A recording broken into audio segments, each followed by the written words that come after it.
کسی که تنها عکس پروفایلش یه سلفی معمولی تنها تره، یا بچه‌ای که تو کوچه تنهایی داره توپ بازی میکنه، یا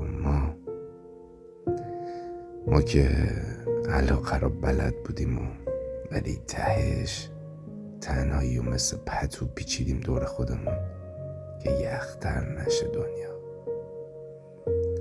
غم اسمای زیادی داره و ما همشو بلدیم. شبت بخیر. به کسی که تنهاست و کسی رو نداره که بهش بگه، من بهت میگم شبت بخیر.